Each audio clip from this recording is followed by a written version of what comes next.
오늘 우리 같이 나눌 말씀, 우리 사도행전 20장에 있는 말씀입니다. 사도행전 20장. 사도행전 우리가 길게 오랫동안 이제 계속 살펴봤는데요.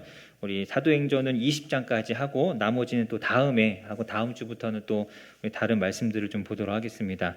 사도행전 20장 17절에서 35절까지 제가 봉독하도록 하겠습니다. 바울이 밀레도에서 사람을 에베소로 보내어 교회 장로들을 청하니 오매 그들에게 말하되 아시아에 들어온 첫날부터 지금까지 내가 항상 여러분 가운데서 어떻게 행하였는지를 여러분도 아는 바니 곧 모든 겸손과 눈물이며 유대인의 관계로 말미암아 당한 시험을 참고 주를 섬긴 것과 유익한 것은 무엇이든지 공중 앞에서나 각 집에서나 거리낌이 없이 여러분에게 전하여 가르치고 유대인과 헬라인들에게 하나님께 대한 회개와 우리 주 예수 그리스도께 대한 믿음을 증언한 것이라. 보라, 이제 나는 성령에 매여 예루살렘으로 가는데 거기서 무슨 일을 당할는지 알지 못하노라. 오직 성령이 각 성에서 내게 증언하여 결박과 환난이 나를 기다린다 하시나 내가 달려갈 길과 주 예수께 받은 사명 곧 하나님의 은혜의 복음을 증언하는 일을 마치려 하면은 나의 생명조차 조금도 귀한 것으로 여기지 아니하노라. 보라, 내가 여러분 중에 왕래하며 하나님의 나라를 전파하였으나 이제는 여러분이 다 내 얼굴을 다시 보지 못할 줄 아노라.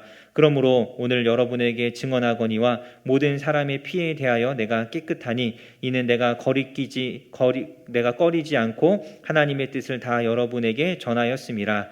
여러분은 자기를 위하여 또는 온 양떼를 위하여 삼가라. 성령이 그들 가운데 여러분을 감독자로 삼고 하나님이 자기 피로 사신 교회를 보살피게 하셨느니라. 내가 떠난 후에 사나운 이리가 여러분에게 들어와서 그 양떼를 아끼지 아니하며 또한 여러분 중에서도 제자들을 끌어 자기를 따르게 하려고 어그러진 말을 하는 사람들이 일어날 줄을 내가 아노라. 그러므로 여러분이 일깨어 내가 3년이나 밤낮 쉬지 않고 눈물로 각 사람을 훈계하던 것을 기억하라. 지금 내가 여러분을 주와 및 그 은혜의 말씀에 부탁하노니 그 말씀이 여러분을 능히 든든히 세우사 거룩하게 하심을 입은 모든 자 가운데 기업이 있게 하시리라. 내가 아무의 은이나 금이나 의복을 탐하지 아니하였고 여러분이 아는 바와 같이 손으로 나와 내 동행들이 쓰는 것을 충당하여 범사에 여러분에게 모본을 보여준 바와 같이 수고하여 약한 사람을 돕고 또 주 예수께서 친히 말씀하신 바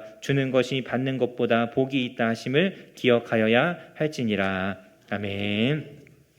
네, 우리 사도행전 우리 20장은 이제 이 3차 선교 여행, 우리 에베소에서의 사역 이후에 사도 바울의 행적들, 그가 예루살렘에 돌아가기까지의 여정을 20장에서 다루고 있습니다. 우리 1절에서부터 16절까지는 이 에베소의 이후에 이 바울의 여정, 행적을 다루고 있는데요.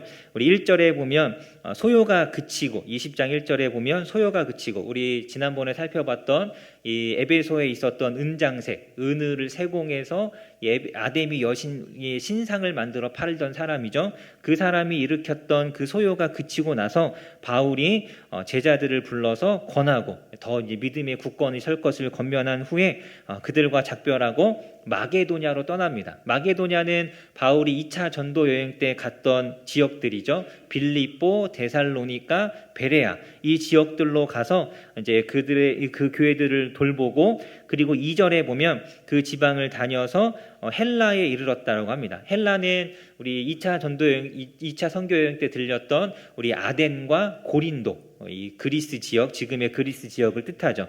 그래서 아덴과 고린도에 이르렀고 아마 이 고린도에서 3절에 있는 것처럼 석 달, 3달을 거기서 머물렀던 것 같습니다. 그래서 머물고 그리고 거기서 이 수리아, 이 바울을 파송했던 안디옥 교회가 있는 수리아 지역이죠. 거기로 이제 돌아가려고 하는데 그런데 3절에 보면 유대인들이 이 고린도에 있었던 많은 유대인들 중에 이 많은 이들이 바울을 해하려고 공모하는 모의를 한다라는 이야기를 들었습니다. 그래서 원래는 고린도에서 배를 타고 예루살렘으로 바로 가려고 했는데 이 배 안에서 바울을 죽이려는 사람과 같은 배를 타고 거의 몇십 일을 같이 가는 건 정말 위험한 일이잖아요. 그래서 배를 타고 가지 않고 육로로 돌아서 빌립보로 갔다가 우리 5절과 6절에 보면 우리 그 5절과 6절에 보면 빌립보로 갔다가 거기서 배를 타고 드로아까지 가고 그리고 드로아에서 7일을 이제 머물게 됩니다. 유대인들이 바울을 죽이려고 하는데 뭐 배를 안 타면 안 쫓아올까 싶지만 이 유대인들이 이 당시에 우리 그 나중에 보면 바울이 빌립보에서 우리 6절에 보면 무교절을 보내죠. 그러니까 무교절은 유월절과 붙어 있는 절기이잖아요. 그래서 많은 사람들이 이 배를 타고 예루살렘에 가서 거기서 유월절과 무교절을 지키려고 하는, 그러니까 절기를 지키러 많은 유대인들이 예루살렘으로 가는데 그 중에 바울을 죽이겠다고 작정한 거죠. 바울이 만약에 다른 곳으로 가면 바울을 쫓아가는 것이 아니라 이 사람들은 절기를 지키러 예루살렘에 가야 하기 때문에 이제 그렇게 피해서 가려고 한 겁니다. 그래서 육로를 거쳐서 이제 드로아까지 가게 되었고 7절에 보면 이 7절부터 12절에 드로아에서 있었던 짧은 하나의 이 사건을 짧게 소개하고 있습니다. 7절에 보면 그 주간의 첫날, 이 주간의 첫날이라는 것은 그 주의 첫 번째 날을 뜻하죠. 그래서 지금 우리 일주일의 첫날이 언제죠?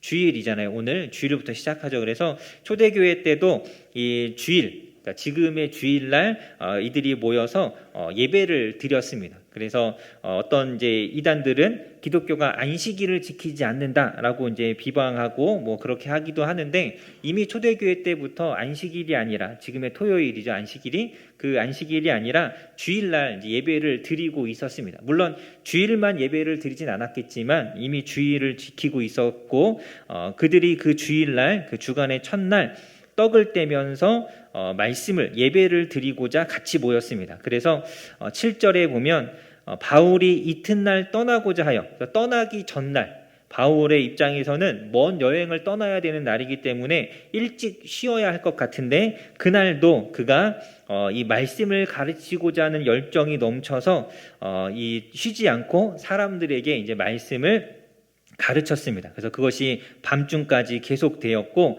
8절에 보면 윗다락에 모여서 등불을 많이 켰다라고 하죠. 주로 이제 이 유대인들의 집의 다락은 넓은 공간이었기 때문에 거기에 사람들이 모였고 밤이니까 등불을 많이 켰죠. 지금처럼 뭐 전기로 불 켜는 게 아니라 이 등불을 킨 거기 때문에 산소를 태우잖아요. 등불은. 그래서 아마 공기가 좀 탁했던 것 같아요. 그리고 이 저녁 밤이었고 사람들이 많이 피곤한 상황이었기 때문에 9절에 보면 유도고라 하는 청년이 너무 졸려서 아마 창가 쪽에 앉아 있었던 것 같아요. 이 잠을 깨우기 위해서 창가 쪽에 앉아 있었고 그런데 그럼에도 불구하고 졸음을 참지 못하고 졸다가 이제 떨어져서 죽게 됩니다. 그래서 우리 9절에 보면 분명하게 죽었다라고 하죠.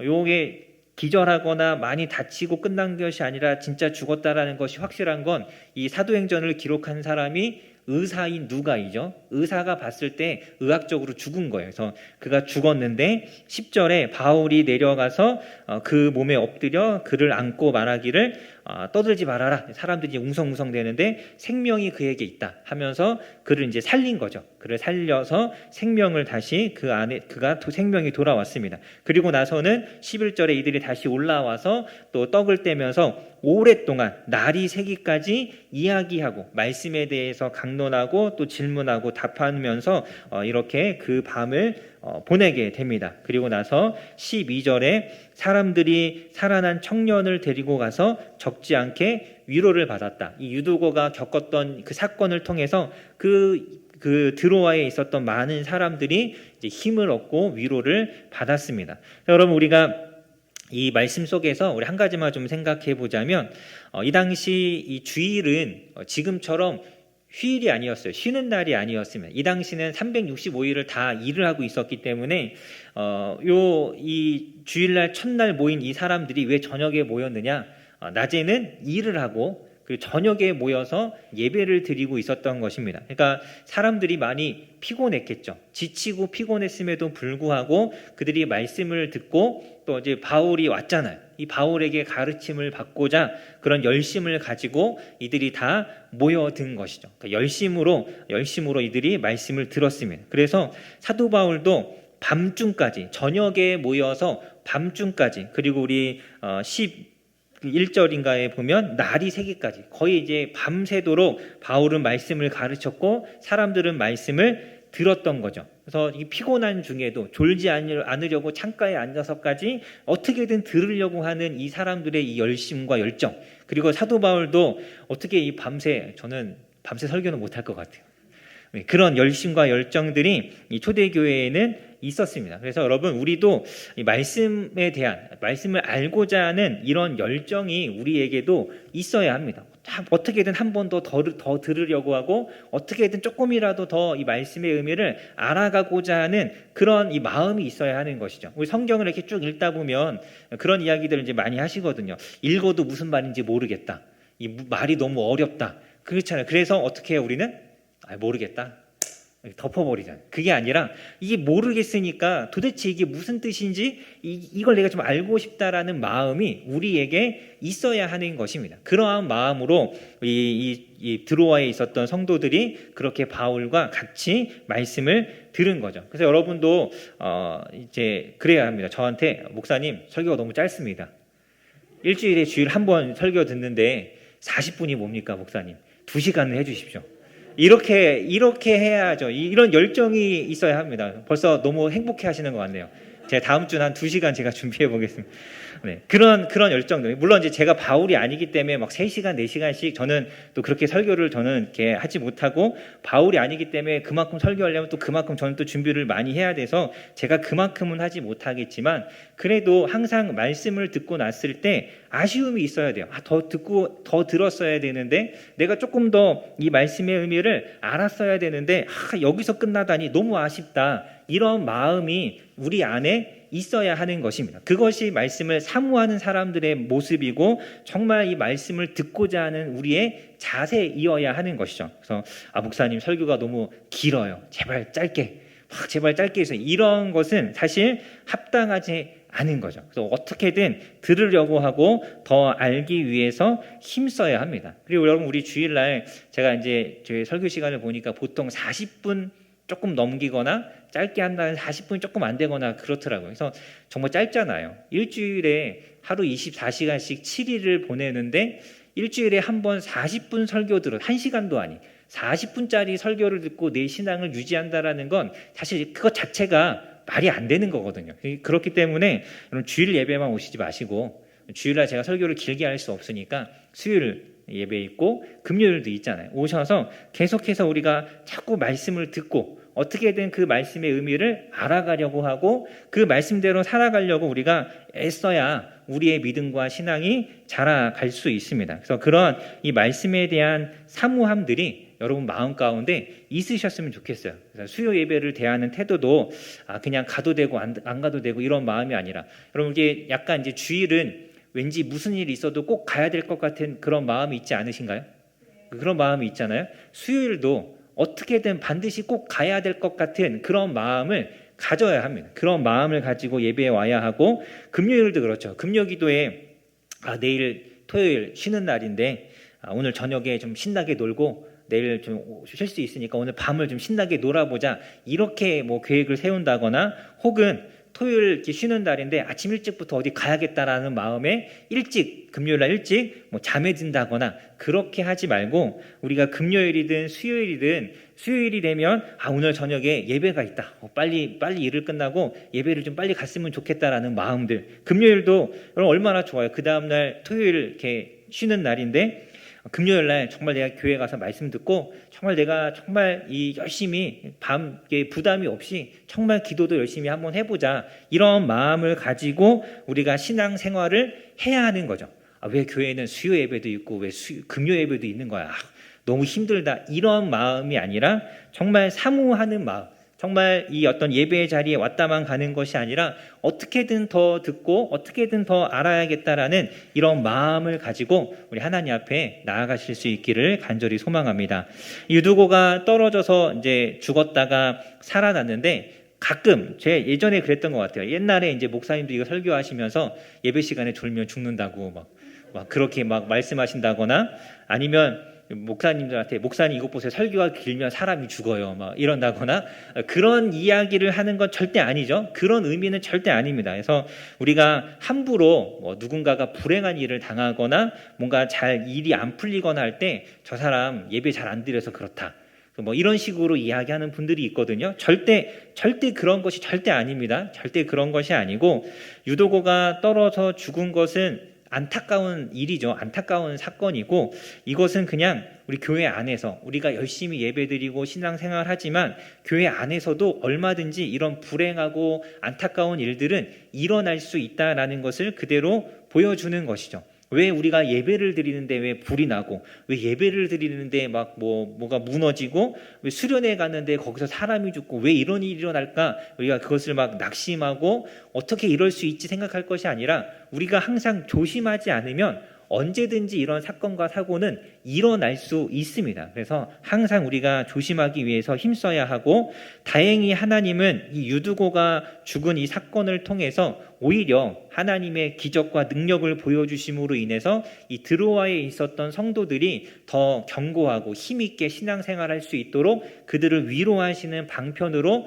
이 사건을 사용하셨잖아요. 그래서 12절에 보면 사람들이 그 살아난 청년 유두고로 인하여서 적지 않게 위로를 받았습니다. 우리가 이 믿음 안에서 더 확실하게 살아야겠구나라는 확신을 그 마음에 얻은 것이죠. 그래서 여러분 우리도 이 유두고 같은 경우 유두고의 입장에서 생각해 보면 정말 놀라운 경험이잖아요. 그리고 사람들 자꾸 자기 이야기를 하면서 역시 예수님은 살아계셔 막 이런 이야기를 하고 있어요. 유두고가 기분이 어땠을까요? 굉장히 좋았겠죠. 자신이 다른 사람들에게 위로를 주고 힘을 주고 있는 것이죠. 여러분 우리가 신앙생활하면서 어려움을 겪고 고난을 겪을 때 굉장히 낙심하기가 쉽고 원망하거나 불평하기가 쉽고 뭔가 시리에 빠져 있기가 쉬운데 우리가 생각을 좀 바꾸어야 합니다. 그 나의 고난과 어려움이 하나님의 손 안에 있으면 그것이 오히려 다른 사람을 격려할 수 있는 그런 하나님의 역사의 사건들로 바뀌어질 수 있는 것이죠. 우리가 원망하고 불평하고만 있으면 아무것도 일어나지 않습니다. 하지만 그러한 일 가운데 하나님의 손길이 있다라는 것을 우리가 확신하고 그 하나님의 일하심을 구하면서 기다리면 그래서 하나님의 일하심이 있으면 그것은 다른 사람, 나뿐만 아니라 다른 사람도 위로하고 격려할 수 있는 그런 은혜가 됩니다. 유두고도 마찬가지죠. 자기가 죽었다 살았잖아요. 이 하나님을 향한 믿음이 흔들리겠습니까? 누가 막 다른 것으로 유혹해도 이 흔들리지 않겠죠. 자기가 죽었다 살았는데 그러한 어떤 경험들 그리고 특별히 유두고처럼 죽었다가 살아나는 이런 경험이 흔하지 않잖아요. 한 10번 죽었는데 10번 살아나고 그러지 않죠. 내가 하나님의 은혜를 경험해야 되니까 한번 떨어져 죽어야겠다고 일부러 막 떨어져 죽고 이러지 않잖아요. 그러니까 이런 놀라운 역사와 이런 하나님의 놀라우신 일하심들은 사실 우리의 인생을 살아가면서 우리가 많은 어려움을 겪긴 하지만 이만큼의 사건들을 자주 겪는 것은 아니거든요. 정말 어쩌다 한 번 있는 그 한순간이 나의 평생의 신앙을 굳게 붙드는 사건이 될 수도 있고 그 한순간이 나뿐만 아니라 내 주변에 있는 사람들의 신앙을 견고하게 할 수 있는 그런 은혜가 될 수 있습니다. 그래서 아무리 힘든 일을 당한다 할지라도 우리가 낙심하기보다는 하나님의 뜻이 있지 않을까라는 하나님의 역사가 있지 않을까 하는 그런 기대감을 가지고 기다리는 그러한 믿음으로 우리가 이 땅을 살아가야 하죠. 당장에는 이해가 안 될 수 있어요. 당장에는 하나님께서 왜 이런 큰 일을 나에게 주셨을까? 왜 이것을 막아주지 않으셨을까? 괴로울 수 있습니다. 그렇지만 그 시간들을 버티고 나면 견디고 나면 하나님께서 주시는 은혜가 있는 것이죠. 성경의 수많은 사람들이 그 모습 그대로 잘 보여주잖아요. 아브라함 자식이 없이 25년 살았는데 75세에 부름받았는데 100세의 아들을 주셨고 요셉은 노예로 팔려갔는데 그걸 이해할 수 있겠어요? 왜 내가 노예로 팔려갔는지를 하나님께서 나를 노예로 파셔갖고 감옥에 보내셨다가 거기서 떡 맡은 관원과 술 맡은 관원을 만나서 나를 총리로 세우시려고 하는구나 이런 마음으로 버틴 게 아니잖아요.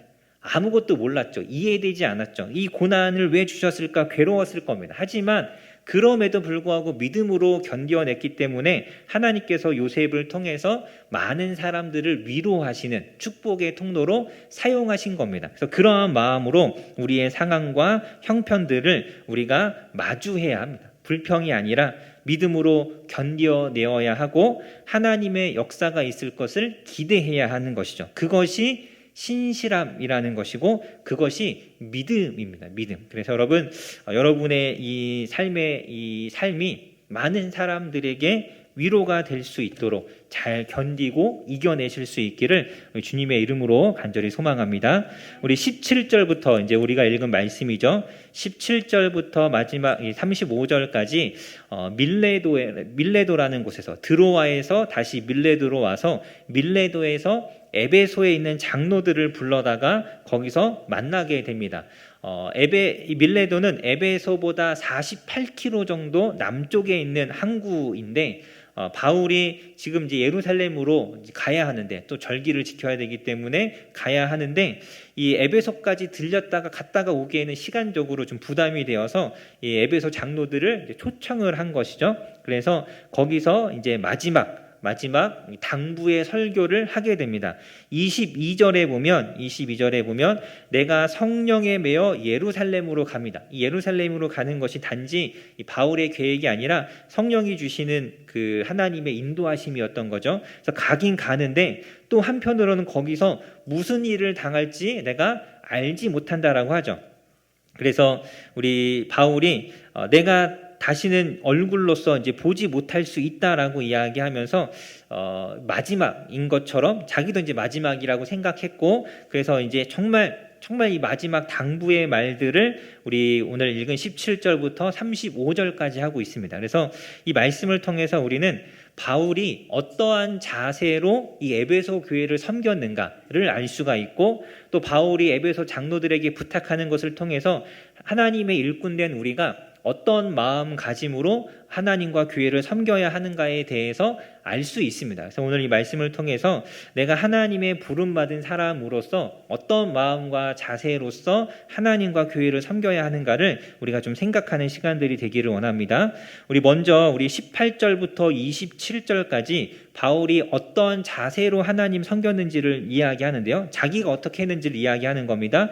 먼저 19절에 보면 첫 번째로 그는 겸손과 눈물로써 교회를 섬겼습니다. 겸손과 눈물.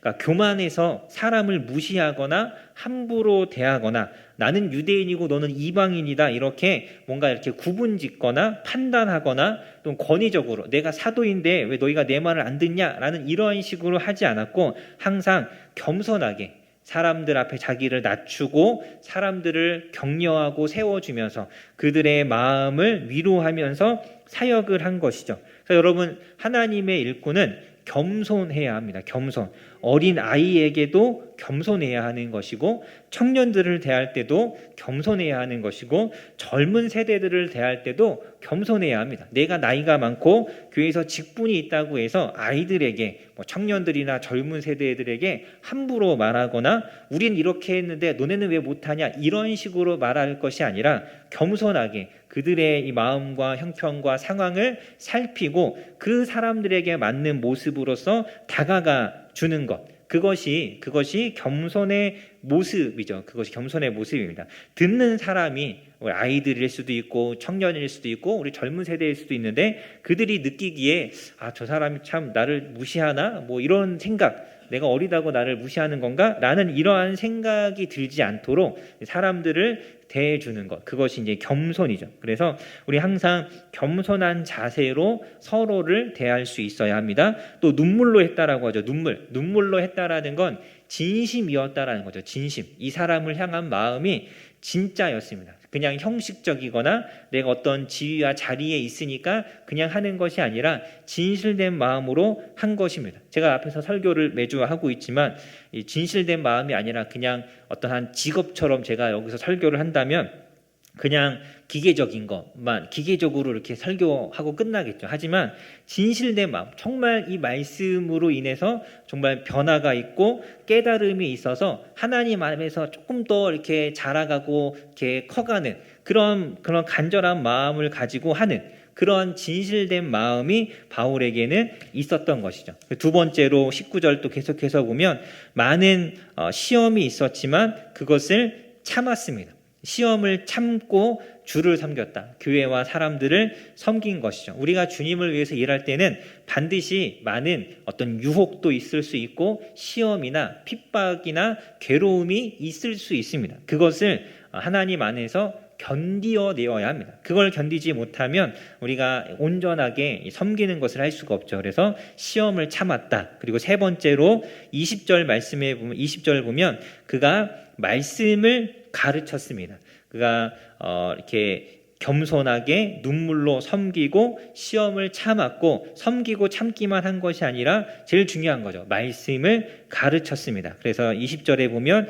유익한 것은 무엇이든지 많은 사람들 앞에서 공적인 예배와 모임 그리고 각 집에서 또 사람들을 찾아가고 신방하거나 작은 소그룹 안에서 열심히 사람들에게 말씀을 가르쳤습니다. 그래서 바울이 앞에서 내가 겸손했다, 눈물을 흘렸다, 참았다라고 했는데 그렇게 한 이유가 사실은 이것 때문이죠. 말씀을 가르치기 위해서 눈물도 흘리고 자기를 낮춘 것이고 여러 가지 고난도 참아낸 것입니다. 그래서 이 말씀을 전하는 것이 바울에게 있어서는 가장 중요한 사역이었죠. 우리 오늘 PBS 본문에도 있잖아요. 내가 너희를 온전한 자로 세우려 했다. 말씀으로 사람을 세워가는 것, 그것이 바울이 가진 사명이었고 가장 중요한 것이었습니다. 우리 데살로니가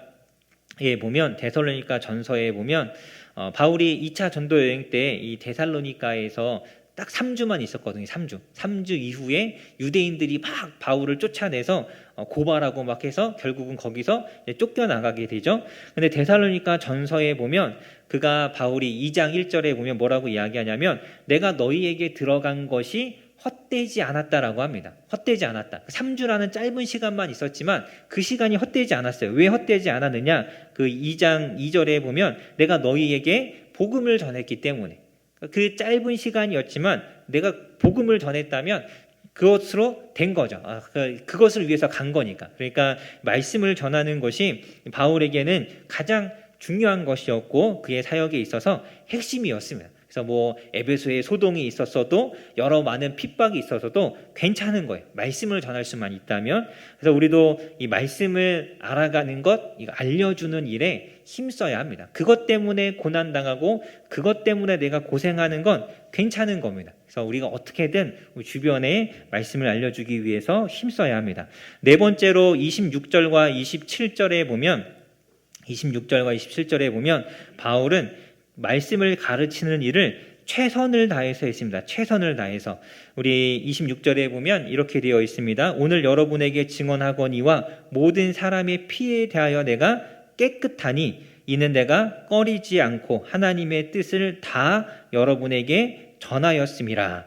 이 피에 대해서 깨끗하다라는 것이 무슨 뜻이냐면 나에게는 책임이 없다라는 뜻입니다. 책임이 없다라는 뜻. 우리 에스겔서 3장에 보면 하나님께서 에스겔 선지자에게 사명을 주시면서 말씀을 전하는 사명을 주시면서 이런 말씀을 하세요. 내가 너를 파수꾼으로 세웠다라고 하시면서 죄인들이 있는데 그 죄인에게 그 악한 길에서 떠나도록 하나님께서 말씀을 전하라고 에스겔에게 사명을 주셨잖아요. 근데 에스겔이 전하지 않아서 그 사람들이 그 죄악 가운데 죽으면 그 핏값을 내가 너에게서 찾겠다라고 하나님께서 말씀하셨고 내가 그들에게 열심히 말씀을 전했음에도 불구하고 그들이 그 죄 중에 죽으면 그 핏값은 내가 너에게서 찾지 않는다라고 말씀을 하셨습니다. 그러니까 한 사람이 죄 가운데 죽느냐 죽지 않느냐 근데 내가 말씀을 전했느냐 전하지 않았느냐에 따라서 그 핏값을 내가 너에게 물을 수도 있고 묻지 않을 수도 있다라는 뜻이죠. 그러니까 사도 바울이 나는 너희의 피에 대해서 깨끗하다라는 이 말은 피에 대하여 깨끗하다라는 이 말은 나는 내가 할 수 있는 대로 모든 하나님의 말씀을 다 너에게 전했으니까 이제 너희의 그 신앙에 대한 책임은 나에게 있는 것이 아니라 너에게 있다라는 뜻이죠. 그러니까 그만큼 나는 내가 할 일을 다 했다라는 뜻입니다. 내가 정말 최선을 다해서 27절에 꺼리지 않고 하나님의 뜻을 다 어떤 일부분의 말씀만 전하거나 듣기 좋은 것만 이야기하거나 그런 것이 아니라 하나님의 말씀을 나는 있는 그대로 다 너희에게 최선을 다해서 다 전했고 그러니 이제 나는 나의 할 일을 다한 것이다 라고 이렇게 이야기합니다. 여러분, 하나님께서 말씀으로 사람들을 일깨우는 사명을 저와 여러분에게 다 주신 겁니다. 우리 모두에게 주셨고 우리는 그 책임을 가진 사람들이라는 것을 항상 기억해야 합니다. 내가 말씀을 가진 사람으로서 사람들에게 이 하나님의 말씀을 온전히 다 알려주는 그러한 책임이 우리에게 있다라는 것을 기억하고 그것에 대해서 우리가 항상 최선을 다해서 열심히 수고하고 일해야 하는 것이죠. 하나님께서 여러분 각자에게 맡기신 영혼들이 있어요. 우리 교회의 우리 주일학교 아이들 그리고 청년들, 주일학교 교사만이 그들을 돌봐야 될 책임이 있는 것이 아니라 우리 교회에 주신 책임이죠. 그래서 우리가 모두가 다 할 수는 없어요. 우리 여기 있는 우리 60명이 다 교사가 되면 어떻게 하겠어요? 너무 복잡하잖아요. 그래서 그렇기 때문에 일부의 사람들을 세운 것이지만 그 책임은 우리 모두에게 다 있는 것입니다. 그래서 이 아이들의 신앙에 우리 모두가 다 관심을 갖는 것이 당연한 것이죠. 우리 청소년들이나 청년들도 마찬가지죠. 또 교회에 우리 각자가 하나님께서 이렇게 만나게 해주신 소그룹이 있잖아요. 그 소그룹의 그 신앙과 그들의 믿음에 대한 책임이 우리 모두에게 각자에게 다 있는 겁니다. 리더만 책임이 아니라 서로에게 다 있는 것이죠. 또 집에 가면 자녀들이 있죠. 그 자녀들의 믿음의 책임도 나에게 있는 것이고 남편과 아내를 향한 책임도 나에게 있는 것이고 직장에 가면 그 동료들 그들의 믿음에 대한 책임도 나에게 있는 것입니다. 그래서 우리가 가정에서든 교회에서든 직장에서든 어떻게든 최선을 다해서 내가 할 수 있는 모든 최선을 다해서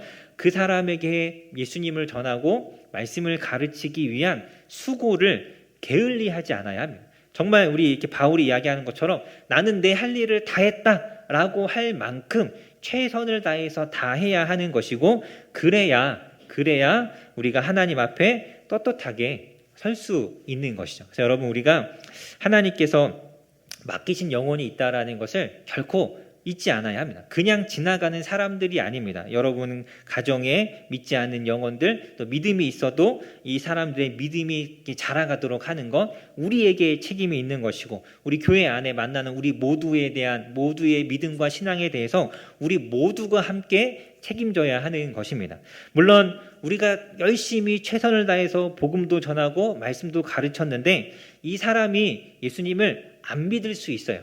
또 교회 안에 막 열심히 말씀을 가르쳤지만 그 신앙이 안 자라갈 수도 있습니다. 근데 그건 이제 우리의 책임이 아닌 거죠. 그래서 이 사람을 온전한 자로 세우려고 하는 것이 우리의 책임인 것이고 그 사람이 자라가고 못 자라가고는 우리가 완전히 책임질 수는 없습니다. 내가 열심히 했지만 안 될 수 있어요. 하지만 그건 어쩔 수 없는 것이고 적어도 최선을 다하지 못해서 구원받지 못하는 영혼이 없도록 내가 최선을 다하지 못해서 믿음에서 떨어져 나아가는 사람이 있지 아니하도록 우리가 힘써야 하는 것입니다. 그래서 우리가 우리 주님 앞에 섰을 때 그렇게 우리 이야기할 수 있어야죠. 제가 비록 예수님 제가 능력은 좀 부족해서 좀 가진 것도 많이 없고 재주도 많이 없고 아는 것도 많이 없어서 능력은 좀 부족했지만 그래도 하나님 저는 제가 할 일은 다 했습니다. 이렇게 우리가 막 이렇게 하나님 앞에 내가 능력이 많아서 막 이렇게 못했어요 이렇게 핑계할 것이 아니라 내가 능력은 없지만 그래도 하나님 앞에 내가 할 수 있는 건 다 했습니다. 이렇게 우리가 말할 수 있어야죠. 내 자녀를 위해서, 내 남편을 위해서, 우리 교회를 위해서 내가 할 수 있는 최선을 다했습니다. 이렇게 말할 수 있기를 주님의 이름으로 간절히 소망합니다. 우리 28절부터 35절까지는 이제 에베소 교회 장로들에게 주는 당부의 말입니다. 교회 이제 바울이 떠나가고 남겨진 그 일꾼들 우리 그들에게 주는 말인데 우리 앞에서 우리가 17절에 보면 장로들을 청했다라고 하죠. 28절에 보면 여러분을 감독자로 삼았다라고 합니다. 그래서 성경은 장로와 감독을 이렇게 같이 동일 똑같은 직분으로 이야기하고 있습니다. 그래서 우리는 이제 감독은 없고 감리교회는 감독이 있고 우리는 장로가 있잖아요. 원래 성경에는 이제 같은 직분이었고 이 당시는 지금처럼 장로제 이런 감독제 이런 게 막 제도가 세워져 있을 때가 아니기 때문에 지금과는 좀 다르지만 장로, 감독 이렇게 혼용해서 성경에서는 쓰입니다. 어쨌든 장로들을 불러서 바울이 이제 권면하는데요. 첫 번째로 28절에 보면 여러분은 자기를 위하여 또 온 양떼를 위하여 삼가라라고 합니다. 삼가라라는 것은 살펴라, 보살피라라는 뜻입니다. 자기를 보살피고 양떼를 보살피라라고 이야기합니다. 29절, 28절 계속해서 보면 성령이 그들 가운데 여러분을 감독자로 세우셨다.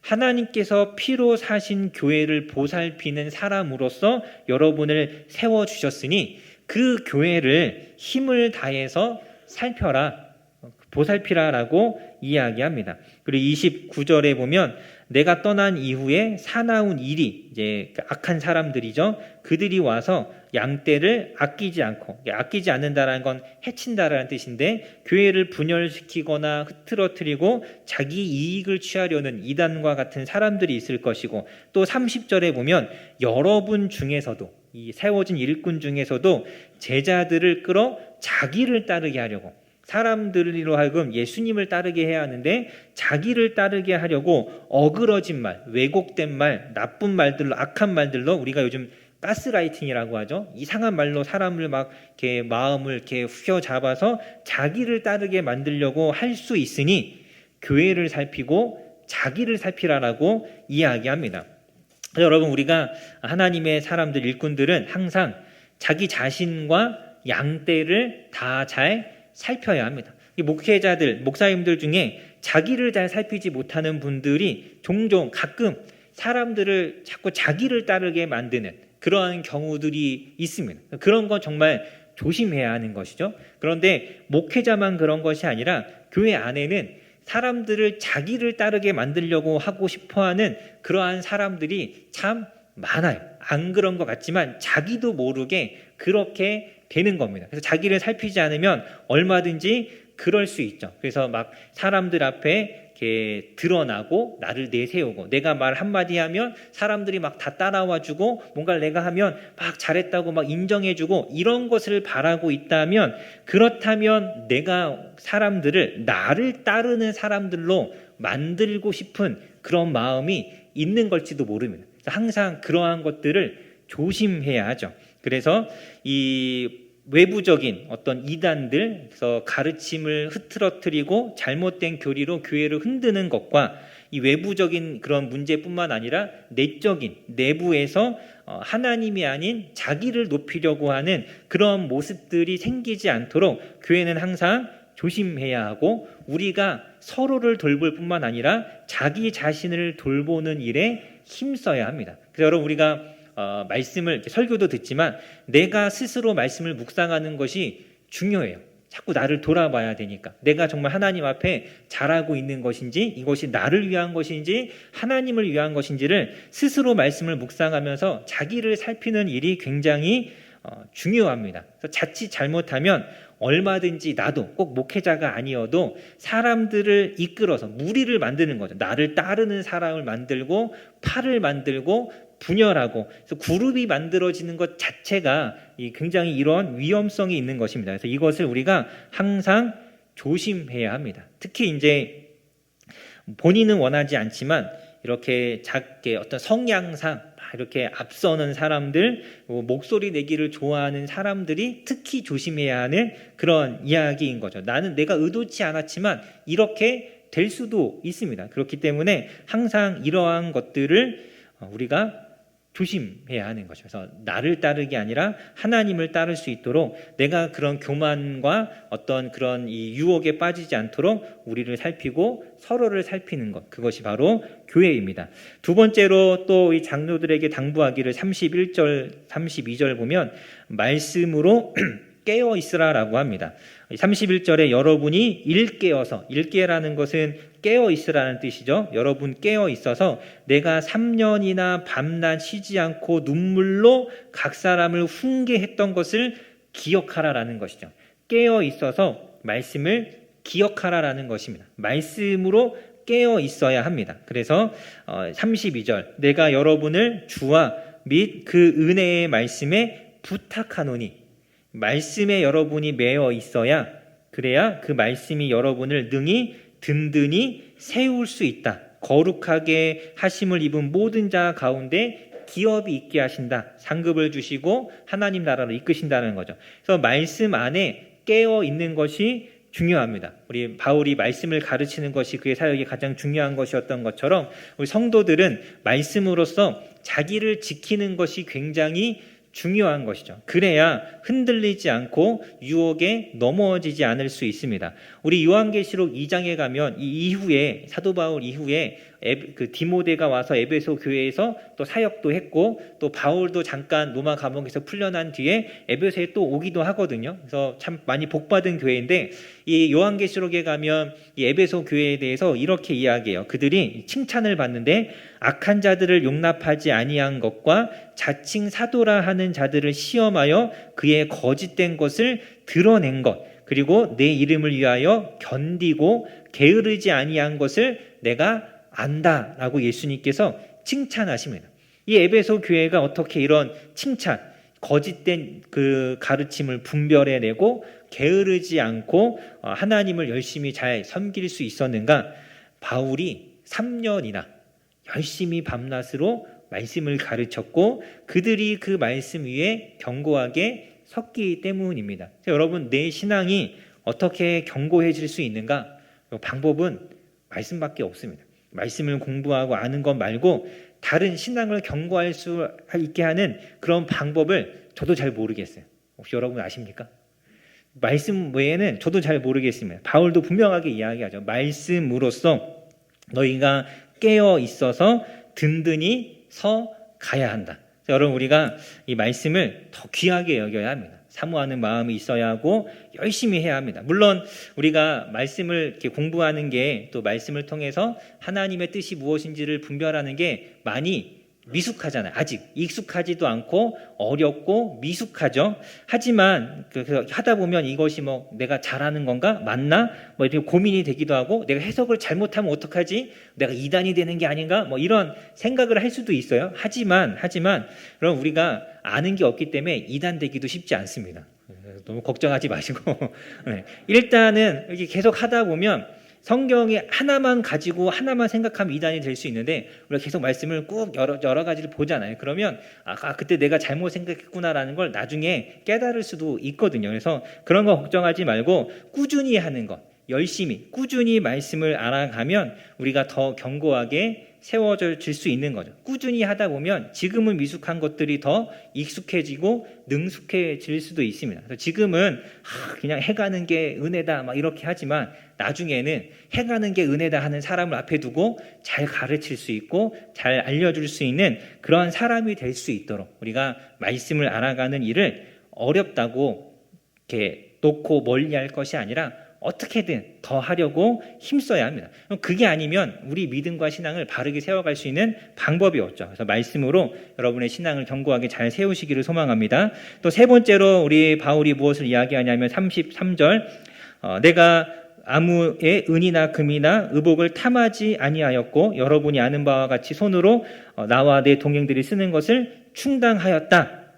그러면서 여러분도 내가 본을 보인 것처럼 수고하여서 약한 사람들을 도와줘라. 이것이 사역자들에게 사례 안 줘도 된다 이런 뜻이 아니고요. 저 안 주시면 안 됩니다. 그런 뜻이 아니고 수고하여서 다른 사람을 돕는 그런 믿음의 삶을 살라라는 것입니다. 그 교회 안에서 어떤 나의 욕심이나 어떤 나의 이익이나 나의 명예를 채우려고 하는 것이 아니라 어떻게든 다른 사람을 좀 도와주고 어떻게든 다른 사람을 세워주려는 그런 마음을 가지고 신앙생활을 해야 하는 것이죠. 그러니까 나를 드러내는 것이 아니라 다른 사람을 세워주고 섬겨주는 그런 믿음의 삶을 살라라고 이야기합니다. 그래서 우리 한국 교회에 유명한 그 말이 있잖아요. 이름 없이 빛도 없이. 그 이야기를 하는 것입니다. 자기를 드러내고 나를 이렇게 하는 것이 아니라 정말 이름 없이 빛도 없이 오로지 다른 사람을 세우는 일에 자기를 하나님 앞에 드려야 한다. 주는 것이 받는 것보다 주는 것이 복되다. 내가 드러나는 것보다 다른 사람을 세워주고 견고하게 하는 것이 복된 것이다라고 분명하게 이야기하죠. 그래서 여러분, 우리가 묵묵히 자기의 자리에서 다른 사람이 알아주든 그렇지 않든 자기가 하는 일을 최선을 다해서 잘하는 것이 중요합니다. 그래야 그 자리에 은혜가 있는 것이죠. 이 마르다가 예수님 앞에 책망받은 것은 무엇입니까? 그 음식 준비했다라고 책망받은 게 아니라 음식을 준비했지만 자기를 봐주지 않는 것에 대한 서운함, 거기에 대해서 예수님께서 말씀하시잖아요. 내가 선택했으면 그냥 하고 섬기면 그것으로 충분한 것입니다. 그래서 여러분, 항상 묵묵히 우리 자기 자리에서 우리가 힘써서 주님을 위해서 일해야 합니다. 사람들의 어떤 시선, 이런 것에 너무 매이지 않아야 돼요. 그렇게 하고 나서 이제 36절, 38절 저희가 읽진 않았지만 36절에 보면 이 말을 한 후 무릎을 꿇고 그 모든 사람들과 함께 기도하니 다 크게 울며 바울의 목을 안고 입을 맞추고 우리 다시 얼굴을 보지 못하리라 한 말로 말미암아 근심하고 배에까지 그를 전송합니다. 이 감동적이지 않나요? 한 사람이 주님의 이 말씀을 받아서 이제 길을 떠나는 그 길에 다시는 얼굴을 볼 수도 없다라는 그 사실도 슬프지만 그런 사람을 위해서 같이 무릎을 꿇고 그 사람을 같이 안아주고 그 사람을 위해서 눈물로 같이 기도하는 이 모습, 이게 우리 교회가 가져야 할 모습인 거죠. 그러니까 서로를 향한 마음이 뜨거운 거예요. 서로를 사랑하는 마음이. 이 사람이 예루살렘에 가서 무슨 일을 당하든 말든 나에게 상관없는 일이 아니라 정말 나처럼 여기는 것이고 내 일처럼 여기는 것이고 정말 안타까워하는 것이고 정말 이 사랑하는 것이죠. 여러분, 우리가 이러한 관계들을 교회 안에서도 우리가 맺을 수 있어야 합니다. 서로의 삶과 우리 교회 주일날 이렇게 모였을 때 또 이렇게 각자 가정으로 흩어지고 하잖아요. 정말 서로 눈물로 막 부여안고 제발 이 한 주일 동안 막 승리하시기를 막 같이 기도해주고 힘든 일이 어려운 일이 있다. 뭐 청년들 같은 경우 뭐 기말고사다 같이 무릎 꿇고 앉아서 기말고사 성공하기를 뭐 기도한다든지 뭐 예를 들어서 이제 그렇다는 거예요. 우리가 그러한 어떤 관계, 충분히 우리가 교회 안에서 이런 관계를 맺을 수 있고 사실은 맺어야 하는 것이죠. 여러 다른 어떤 이런 것 가지고 부딪히고 막 그렇게 할 것이 아니라 정말 이 영혼, 이 사람에 대한 마음, 그 사람의 믿음과 신앙, 그 삶의 사람의 그 삶을 우리가 같이 좀 공감하면서 그 힘들고 어려운 형편 속에서 정말 믿음 안에서 승리하기를 정말 간절한 마음으로 서로 기도해 줄 수 있는 그런 교회가 되어야 합니다. 그래서 우리가 말씀 안에서 서로를 돌아보는, 결론은 사실 그거예요. 말씀으로 나를 세우고 말씀으로 서로를 돌아보는 것. 그런 교회로서 우리 교회가 잘 세워질 수 있기를 주님의 이름으로 간절히 소망합니다.